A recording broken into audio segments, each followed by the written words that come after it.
Some pretty incredible developing news in the past 24 hours as last night a pro-Palestinian protest in Washington, D.C. outside of the DNC turned violent between protesters and police officers. 6 police officers were injured. We've heard that they were punched, pepper sprayed, and also one arrest was made. Now, I reported this to you live last night as it was unfolding before any news media outlets had even reported on it. But today, I'm going to be sharing with you the video footage so that way you can see it for yourself. And as a result of what took place, the U.S. House actually had to go on lockdown from what unfolded. Now, in addition to that, this morning I also went live sharing with you the breaking news that that same group of protesters this morning began blocking bridges. We heard in Boston and also in San Francisco today. This group organized it in their pro-Palestinian protest, calling for a ceasefire in Gaza. Now, I'm going to be sharing with you the video footage, as I mentioned, so you could see it for yourself, and also the latest news articles to give you a little bit more context as to what exactly unfolded.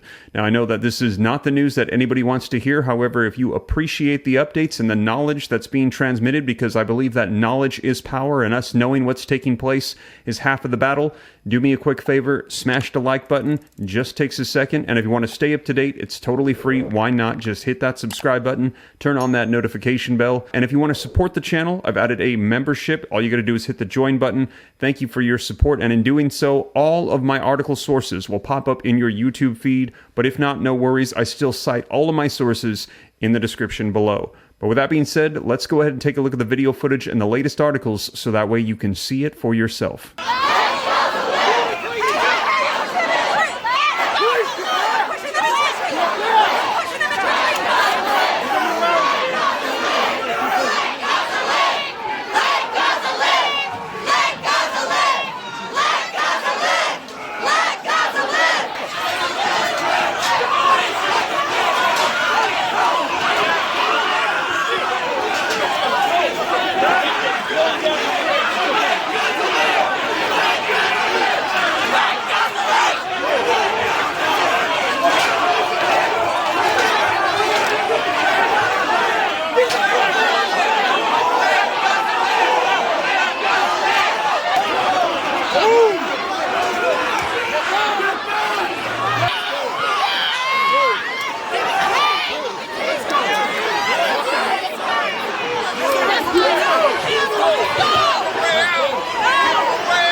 Everyone needs to move back, please.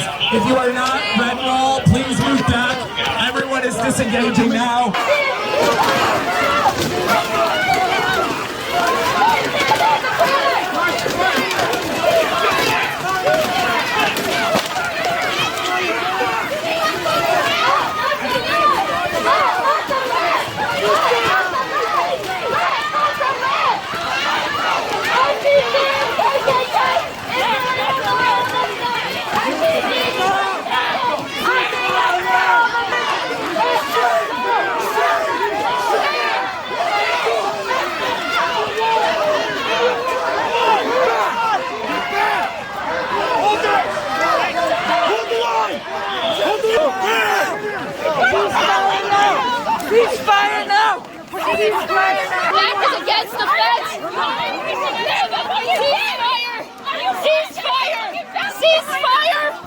Ceasefire! Ceasefire! So as I mentioned, link in the description below to this article that came out at 10 o'clock this morning, as one arrest was made after Capitol Police clashed with protesters outside the DNC. One arrest was made for an assault on an officer Wednesday night outside of the Democratic National Committee in Washington, D.C., according to Capitol Police. Capitol Police said that they had to keep back 150 people who were illegally and violently protesting. 6 officers sustained injuries from encounters with the demonstrators, ranging from minor cuts to being pepper sprayed to being punched, according to Capitol Police. All officers were treated on the scene, a law enforcement source confirmed with ABC News. Members of Congress were hearing from prospective candidates inside of the DNC when Capitol Police evacuated them from the building, Congressman Brad Sherman of California told ABC News in a phone interview.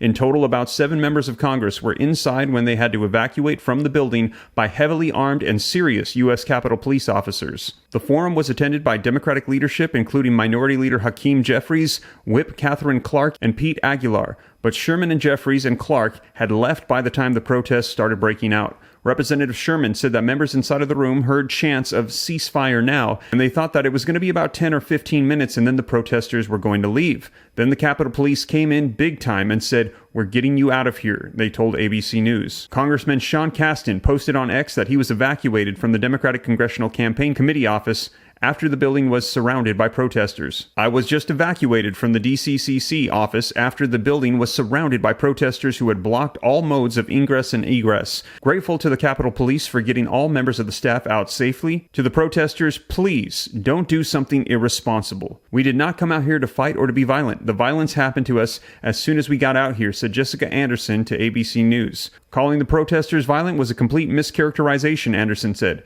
"We did not expect the hostility that we got." Now, you saw the video footage. Let me know your thoughts. Was that a violent protest or was it not? And then this morning, as I mentioned, we're hearing that bridges were blocked by this same group. It's called If Not Now. And take a look. Pro-Palestinian protesters blocked the bridges in Boston and San Francisco during rush hour. Pro-Palestinian protesters blocked traffic on bridges in Boston and San Francisco during rush hour on Thursday morning to call a ceasefire in Gaza as Israel continues to target Hamas leadership for more than a month after the militant group's deadly insurrection into Israel. On the Boston University Bridge, the group If Not Now, which says it represents members of the Boston's Jewish community, chanted "Ceasefire Now" and demanded that Senator Elizabeth Warren support an immediate ceasefire and use her influence to stop the Israel government's military action in Gaza.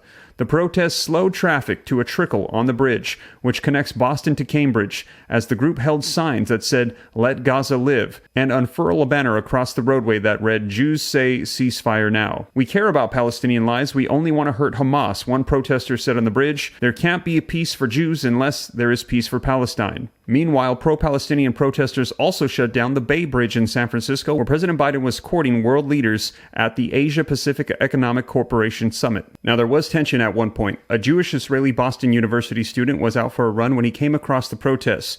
He got into an altercation with the group and he confronted the protesters. The student, who only identified himself as Raviv, said, "There's no way to simply cease fire. Coming up and blocking the bridge and calling for a ceasefire, that just breaks my heart," he told reporters. "The bad guys are not the Palestinians or Gaza. They're Hamas. We should be fighting together. The entire world should stand behind Israel right now and the Palestinians in Gaza. They are hurting just as much as we are because of Hamas. Calling for a ceasefire means you absolutely have no idea what would happen if Israel would just lay its arms down," Raviv said. Now, according to CBS News, Israel is considering a proposal that would have Hamas release some of the hostages that the Palestinian militant group is holding in the Gaza Strip in exchange for a 3 to 5 day ceasefire in the war.